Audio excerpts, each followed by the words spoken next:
नमस्कार दोस्तों, मैं मोहित यादव ओम क्लासेस के यूट्यूब चैनल में आप सभी का हार्दिक स्वागत करते हैं।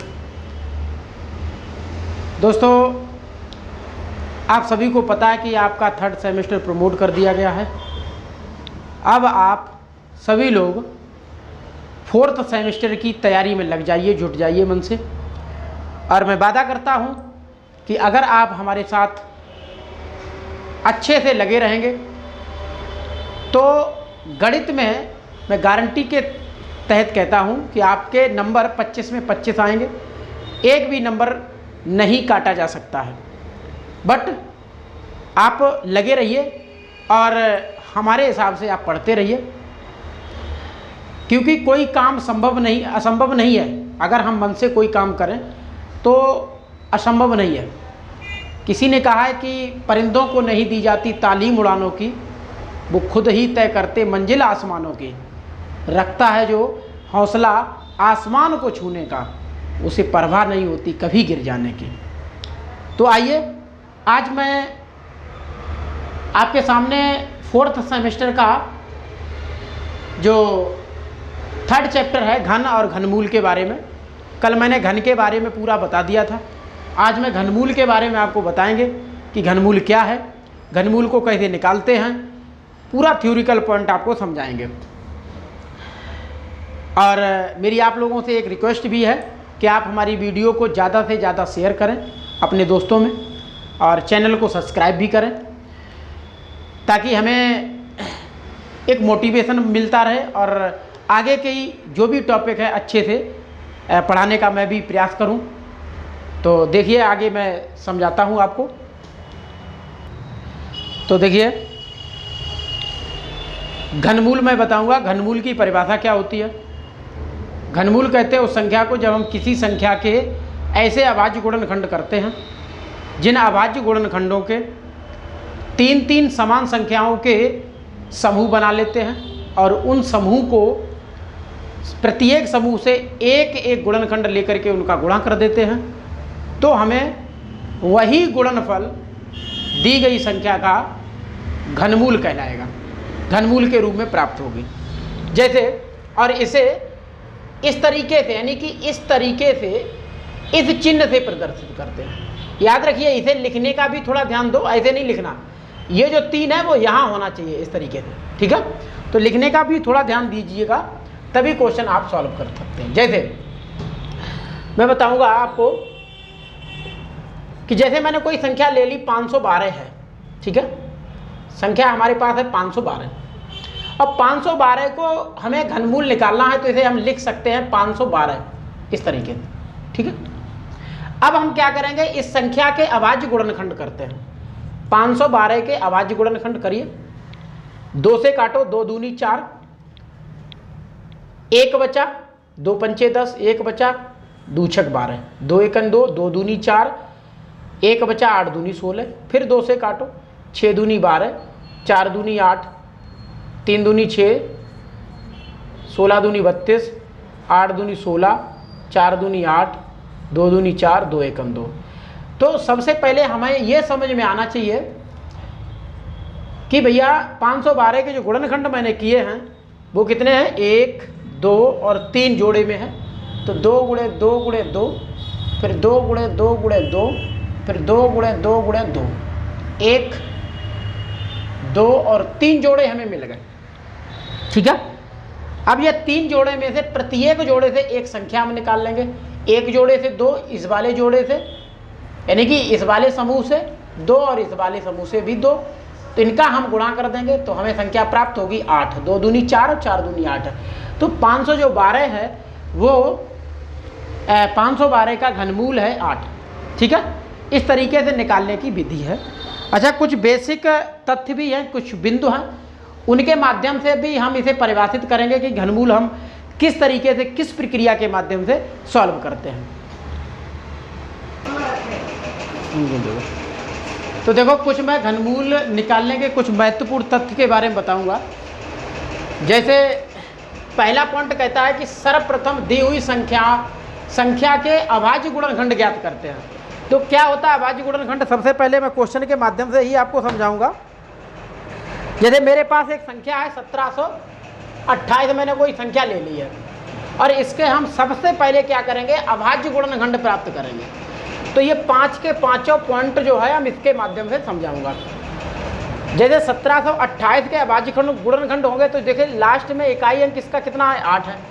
तो जब इकाई अंक हमारा 8 है, इकाई अंक 8 है, तो हम इसे क्या करेंगे, 2 से काट के देखते हैं। 2 से कट जाएगा, 8 है तो 17 कटेगा, तो ये हो जाएगा 8 दूनी 16, 2 से 16 मतलब 17 8 बार में कटेगा, 1 बचेगा, 6 दूनी 12 और 4 दूनी 8, फिर 4 दूनी 8, 3 दूनी 6, 2 दूनी 4, फिर 2 दूनी 4, 2 एकम 2, 6 दूनी 12, कट गया। फिर आप काटिए 2 से, 2 एकम 2, 1 कटेगा नहीं, क्यों, 2 जब पूरा कट गया तो 1 2 से छोटा है तो यहाँ 0 लगाओ, 16 काटो, 2 अट्ठे 16, 5 दूनी 10, 4 दूनी 8, 2 दूनी 4, 7 दूनी 14। अब भैया ये 2 से नहीं कटेगा, ये 7 से कटेगा, 3 से कटेगा, 9 3 27, 3 3 9, 3 1 3। तो देखो पहला पॉइंट क्या कहता है कि सर्वप्रथम दी हुई संख्याओं के अभाज्य गुणनखंड ज्ञात करते हैं। तो ये अभाज्य गुणनखंड हमने प्राप्त कर लिया।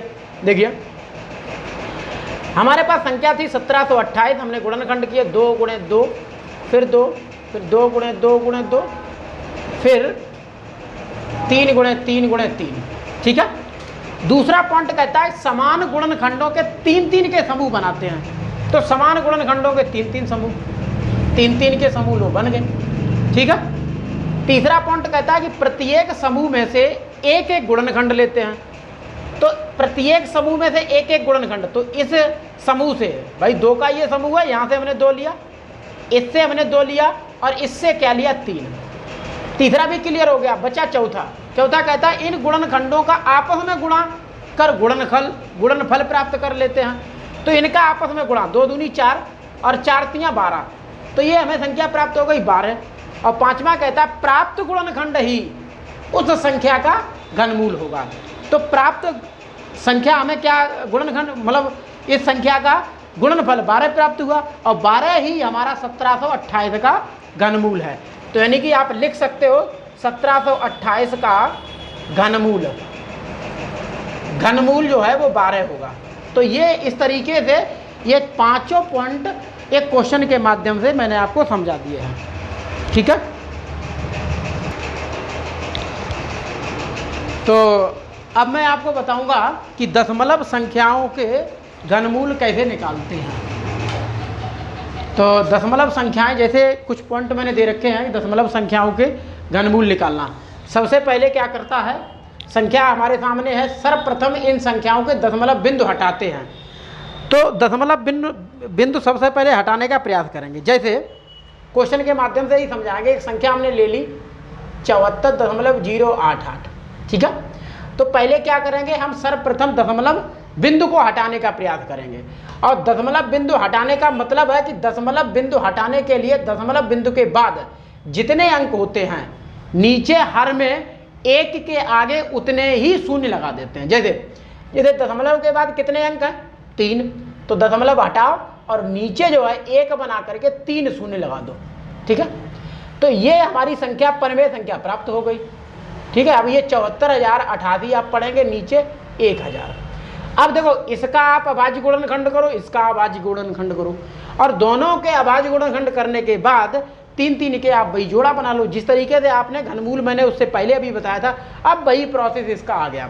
तो जैसे 7488 का हम काटेंगे 2 से, तो 2 3 6, 1 बचा, 7 दूनी 14, 0 4 दूनी 8, 4 दूनी 8, फिर 2 से काटो, 2 1 2, 1 बचा, 8 दूनी 16, 5 दूनी 10, 2 दूनी 4, 2 दूनी 4, ठीक है भाई। 2 1 2 और 8 दूनी 16, 5 दूनी 10, 2 दूनी 4, फिर 2 से काटो, 9 दूनी 18, 2 दूनी 4, 6 दूनी 12, 1।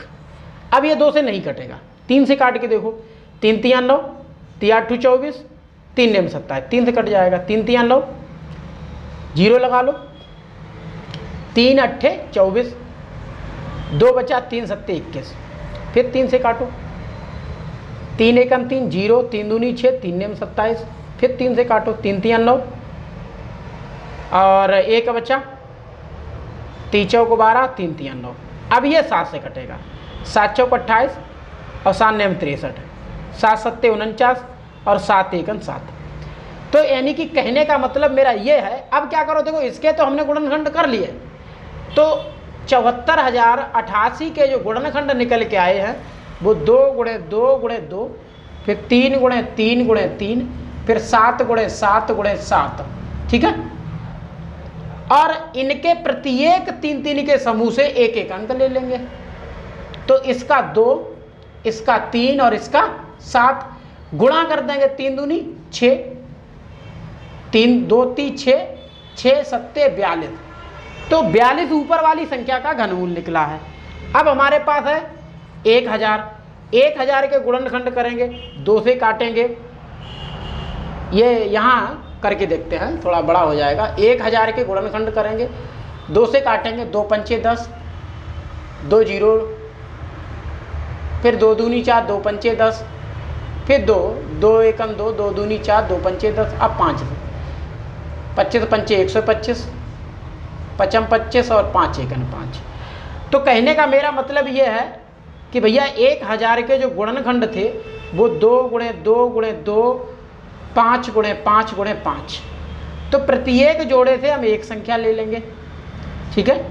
तो इस पूरे समूह से 1 और इस समूह से 5 संख्या प्राप्त हुई मैं 10। तो अब देखो, ये सबसे पहले आप ध्यान दो, 74,088 बटे 1000 का जो संख्या प्राप्त हुई है वो हमारी पहली आई 42 और दूसरी आई 10। 10 का भाग देंगे 42 में तो 4.2 आंसर आ जाएगा। तो इस तरीके से किसी भी दशमलव संख्याओं का घनमूल आप आसानी से निकाल सकते हैं। तो अगला आप कुछ क्वेश्चन है एक्सरसाइज के, वो एक्सरसाइज के क्वेश्चन लगवाते हैं। तो देखिए अगला है कुछ अंक की प्रश्न है जो बहुविकल्पी वाले क्वेश्चन होते हैं, तो मैंने इसमें आंसर नहीं लिखे हैं, एक एक क्वेश्चन को आपको समझाएंगे कि इनका आंसर क्या होगा। जैसा कि मैंने घन में बताया था, इससे अगली वाली वीडियो में बताया था कि सबसे छोटी पूर्ण प्राकृतिक संख्या 1 होती है, ठीक है। सबसे छोटी पूर्ण घन प्राकृतिक संख्या 1 होती है। फिर कहता दूसरा कि किस संख्या का घन 8 होता है, किस संख्या का घन 8। तो भैया 2 का ही तो घन होता है 8, क्यों, 2 गुणे 2 गुणे 2 बराबर 8, ठीक है। तो 8 होता है, तो 2 का आंसर हमारा 2 आएगा, 2 का ही घन 8 होता है। फिर कहता है 0.1 का घन क्या होगा, तो 0.1 का घन पूछा है, 3 घात लगा देंगे, 0.1 इंटू 0.1 इंटू 0.1, इसका गुणा करेंगे तो 1 का गुणा 1 में, फिर 1 का गुणा 1 में रहेगा 1 ही, लेकिन 1 अंक बाद दशमलव यहाँ है और 1 अंक बाद यहाँ है, 1 अंक बाद यहाँ है, तो टोटल 3 अंक बाद दशमलव लगेगा। तो 1 जे है अंक, आगे 0 लगाओ, तो 3 अंक बाद 1 2 3 अंक बाद ये दशमलव लग गया। तो 0.1 का घनमूल आया हमारा 0.001। अगला क्या है, अगला -5/9 का घन। तो 5/9 का जो घन है भाई ये परिमेय संख्या में दे रखा है और ऋणात्मक है। मैंने घन में समझाया था कि किसी भी ऋणात्मक परिमेय संख्या हो, चाहे कोई पूर्ण संख्या हो या पूर्णांक हो, उन सभी का जब घन निकालेंगे तो उसका घन भी ऋणात्मक संख्या में ही प्राप्त हमें होगा। देखिए जैसे -5/9 इसका हम घन करेंगे तो -5/9 -5/9 गुणे -5/9। अब देखो माइनस का गुणा करेंगे प्लस होगा, प्लस का माइनस में करेंगे तो माइनस होगा। 5 का 5 में 25 और 25 का 5 में 125, 9 ने 81 और 81 निम्मा 729। तो ये हमारा चौथा आंसर हो गया, ठीक है। पांचवा कहता है कि एक घन की भुजा 6 सेंटीमीटर है, उसका आयतन क्या होगा। तो आपको पता है कि घन जो होता है, घन में 3 साइडें होती, 3 कोरे होती है, लंबाई होती है, चौड़ाई होती है और ऊंचाई होती है, ठीक है। किसी भी घन का घन शब्द यानी कि घन में लंबाई, चौड़ाई और ऊंचाई तीनों भुजाएं जो होती हैं वो बराबर होती हैं। जब हम किसी घन का आयतन निकालते हैं तो उसका सूत्र होता है घन का आयतन। सबसे पहले आपको बता दें घन होता कैसा। आकृति में घन इस तरीके का होता है, ठीक है। आकृति में घन इस तरीके से होता है और ये घन होता है, घन घन जैसे मतलब आप एक पासा होता है, पासा लूडो खेलते हो तो पासा जो होता है उसकी डिजाइन घनाकार होती है, उसमें सारी साइडें यानी कि सभी साइडें बराबर होती हैं। तो इस तरीके का जो हमारा फिगर होता है उसमें सभी लंबाई, चौड़ाई, ऊंचाई सब बराबर होती है। तो घन का आयतन निकालने के लिए घन का आयतन बराबर भुजा स्क्वायर होता है, ठीक है, वो सॉरी भुजा क्यू। अब आपको पता है कि एक घन की भुजा 6 सेंटीमीटर है, यानी कि ये 6 सेंटीमीटर है और ये 6 है और ये भी 6 है।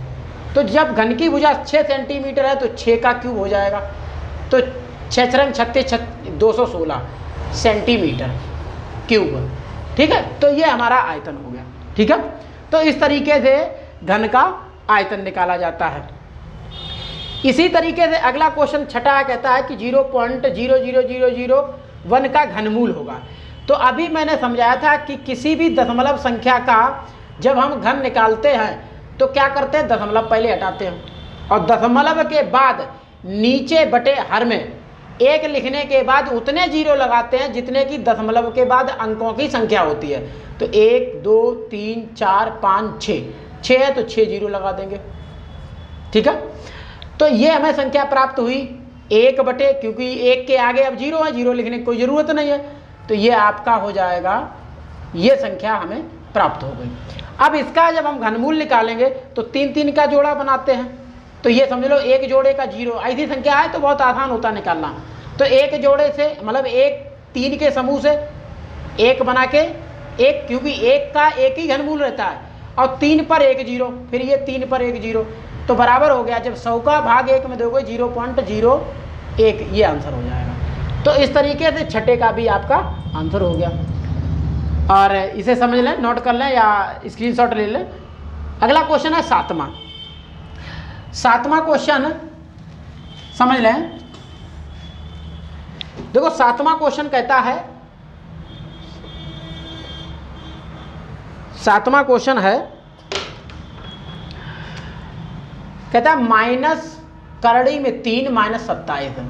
देखो याद रखो, किसी भी करड़ी के अंदर कोई संख्या ऐसी है जो संख्या ऋणात्मक है और उसका एक वो पूर्ण घन है, पूर्ण घन संख्या है, तो उसका जो घनमूल निकलेगा वो भी ऋणात्मक ही निकलेगा, इतना याद रखिएगा। लेकिन हम आपको समझाते हैं, करके दिखाते हैं। जैसे माइनस तो बाहर लगा है, उसे लगा रहने दो, और ये जो 27 है इसका होगा -3 गुणे -3 गुणे -3। तो घनमूल में मैंने बताया था कि 3 समान संख्याओं का हम समूह बनाते हैं और उस समूह से एक बाहर निकाल लेते हैं, तो इसका भैया निकलेगा -3। लेकिन याद रहे ये वाला जो माइनस है वो पहले से लगा है यहाँ पर, तो माइनस और माइनस का गुणा करेंगे तो प्लस का 3 आएगा, तो इसका जो मान होगा वो प्लस का 3 हो जाएगा। अगला क्वेश्चन है 8। क्वेश्चन नंबर 8 है, इसमें कहता है 0.001 का घनमूल। इसका घनमूल बताना है, तो भाई प्रोसेस है, पॉइंट के बाद 3 अंक है, हटा दीजिए, 1 बना के 3 जीरो कर दीजिए, तो 1/1000। इसका घनमूल निकालेंगे तो बहुत सिंपल है, 1 का घनमूल 1 रहता है, लेकिन 3 जीरो पर 1 जीरो लिया जाएगा, क्योंकि घनमूल निकाल रहे हैं। वर्गमूल निकालते तो 2 जीरो पर, और इसका 1/10 का 10 का भाग 1 में देंगे तो 0.1 आएगा आंसर। क्वेश्चन नंबर 9 है। 9 कहता है 0.027 का घनमूल, ठीक है भाई। प्रोसेस है, हटाओ पॉइंट, 1 बना के 3 जीरो कर दो, तो संख्या प्राप्त हुई हमें 27/1000, ठीक है। 3 यानी कि 3 गुणे 3 गुणे 3, और 1000 चाहे वैसे कर लो या फिर 10 गुणे 10 कर दो, ठीक है। तो प्रत्येक समूह से 1 अंक लेंगे, तो ये 3 लेंगे, ये 10 लेंगे, 10 का भाग देंगे तो 0.3 आएगा, ठीक है। तो इस तरीके से 9वां भी क्वेश्चन सॉल्व हो गया। क्वेश्चन नंबर 10 यही आपको बता दे रहे हैं, 1/8 है तो 1/2 गुणे 2 गुणे 2, यानी कि 8 के अभाज्य गुणनखंड कर लो, प्रत्येक जोड़े से संख्या प्राप्त कर लो, तो 1/2, ये हमारा आंसर हो गया। तो 1 से लेकर के 10 तक मैंने सारे क्वेश्चन आपको बता दिए हैं। आगे भी कुछ क्वेश्चन है जो अभी बता रहा हूँ। तो देखो क्वेश्चन अगला है आपका कि क्या 256 एक पूर्ण घन संख्या है। तो क्या करेंगे, सबसे पहले इस संख्या के हम अभाज्य गुणनखंड करेंगे। तो 256 के गुणनखंड करिए, 2 से काटो, 2 एकम 2, 2 दूनी 4, 1 बचा, 8 दूनी 16, 6 दूनी 12, 4 दूनी 8, 3 दूनी 6, 2 दूनी 4, 2 एकम 2 और 16 दूनी 32। अब ये 8 दूनी 16, 4 दूनी 8, 2 दूनी 4, 2 एकम 2। तो इनके बनाओ भैया। 256 के अभाज्य गुणनखंड आए हैं हमारे 2 गुणे 2 गुणे 2, फिर 2 गुणे 2 गुणे 2, ठीक है, फिर 2 गुणे 2, ये है। तो देखो बनाओ जोड़ा 1 2 और ये नहीं बना, देखो इसमें ये 2 की कमी है। तो जब तक हमें किसी भी संख्या के अभाज्य गुणनखंड यानी कि समान अभाज्य गुणनखंड के समान संख्याओं के 3 3 के अगर समूह नहीं बन रहे हैं तो वो संख्या पूर्ण घन नहीं होगी, ठीक है। तो ये 256 जो है वो पूर्ण घन नहीं है। क्यों नहीं है? क्योंकि देखो इसमें 3 के समूह बन रहे हैं, इसमें 3 के समूह बन रहे हैं, लेकिन इसमें नहीं, इसमें 2 ही हैं, 2। तो यहाँ लिख दो 256 पूर्ण घन नहीं है, पूर्ण घन संख्या नहीं है, ये हो गया, ठीक है। तो इस तरीके से क्वेश्चन जो भी आपसे पूछे जाएंगे वो सॉल्व करना है। क्वेश्चन नंबर 12 है। इसमें क्वेश्चन कहता है कि 9000 में किस लघुत्तम संख्या का गुणा करने पर पूर्ण घन बन जाए। यानी कि इसमें कितने का, ये पूर्ण घन संख्या नहीं है, इसमें कितने का गुणा किया जाए कि ये संख्या हमारी पूर्ण घन बन जाए। तो देखो क्या सॉल्व करते हैं। जैसे 9000 है भैया, अभाज्य गुणनखंड करेंगे 2 से 4 बार में 9, 4 दूनी 8, 1 बचेगा, 5 दूनी 10, 1 9 भाई, 4 दूनी 8 और 8 में 9 में से 8 गया तो 1 बचा, 1 जीरो के आगे 10 हो गया, 2 पंचे 10 और फिर 2 जीरो उतार लेंगे, फिर 2 से काटे, 2 दूनी 4, 2 दूनी 4, 5 दूनी 10, 1 जीरो, 2 एकम 2, 2 एकम 2, 2 दूनी 4, 5 दूनी 10। फिर अब ये 2 से नहीं कटेगा, अब 3 से काटो, 3 3 9, 3 सत्ते 21 भाई, 2 बचा था, 2 लगाया 2 के आगे 22 हो गया, और 3 सत्ते 21, 22 में से 21 गया, 1 बचा, 1 लगा 5 के आगे 15 हो गया, 3 पंचे 15, फिर 3 एकम 3, 3 दूनी 6 और 3 पंचे 15। अब ये कटेगा 5 से, 55 25, 25 पंचे 125 और 55 25, 5 एकम 5। अब देखिए 9000 के जो अभाज्य गुणनखंड निकले वो 2 गुणे 2 गुणे 2, 3 गुणे 3 गुणे 5 गुणे 5 गुणे 5। अब ध्यान देने वाली बात यह है कि पूर्ण घन संख्या वही संख्या होगी जिस संख्या के समान संख्या के 3 3 के समूह बनते हो। देखो इसका बन रहा है और इसका बन रहा है, लेकिन इसका नहीं बन रहा है। इसमें किसकी कमी है? 3 की, कि भाई 3 गुणे 3 और 1 3 और होता तो ये पूर्ण घन संख्या हो जाती, एक समूह बन जाता 3 3 के। तो 3 की कमी है, जब हम इसमें 3 कर देंगे, भाई 2 तो हैं और 3 की और कमी है, जब हम 3 का इसमें गुणा कर देंगे तो प्राप्त संख्या हमें पूर्ण घन संख्या प्राप्त हो जाएगी, ठीक है। तो इस तरीके से ऐसे ही और भी क्वेश्चन है जिन्हें आप आसानी से सॉल्व कर सकते हैं। देखें 13 नंबर क्वेश्चन है। 13 नंबर क्वेश्चन है वैसे ही, उसमें देखो गुणा करने के लिए पूछा था और इसमें भाग देने के लिए पूछा है। करना आपको वैसे ही है, जैसे 2096 का हम अभाज्य गुणनखंड करेंगे। एक बार 2 एकम 2, 9 2 से कटेगा 4 बार में, लेकिन फिर 1 बच जाएगा, 1 लगाएंगे 6 के आगे 16 हो जाएगा, 2 अट्ठे 16, फिर 2 से काटेंगे 5 दूनी 10, 2 दूनी 4 और 4 दूनी 8, फिर 2 से काटेंगे 2 दूनी 4, 1 बचा, 6 दूनी 12 और 2 दूनी 4, 2 एकम 2, 3 दूनी 6, 2 एकम 2। अब देखिए ये संख्या जो है हमें कितनी प्राप्त हुई है, गड़बड़ हो गया कहीं पर,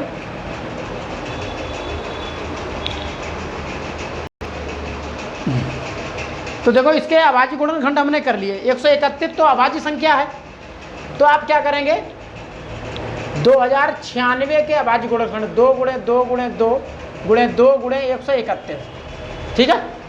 अब देखो सबसे पहले हमने समूह बनाएंगे 3 3 के, तो देखो इसका समूह तो बन गया है तो इसे छोड़ देंगे, लेकिन समूह इनका नहीं बना है। जब इनका नहीं समूह बना है तो इन्हें हम हटा देंगे, और हटेंगे कब? जब इनका हम भाग देंगे। तो आप लिख दें 2 गुणे 131 के 3 के समूह नहीं बन रहे हैं अतः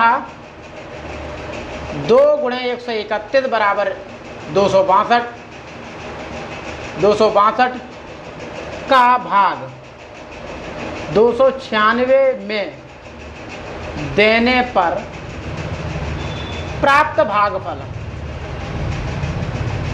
भागफल पूर्ण घन होगा। बस इस तरीके से ये सारे क्वेश्चन सॉल्व हो जाएंगे। आज के लिए इतना ही। आगे के क्वेश्चन जो है वो अगली वाली वीडियो में बताते हैं।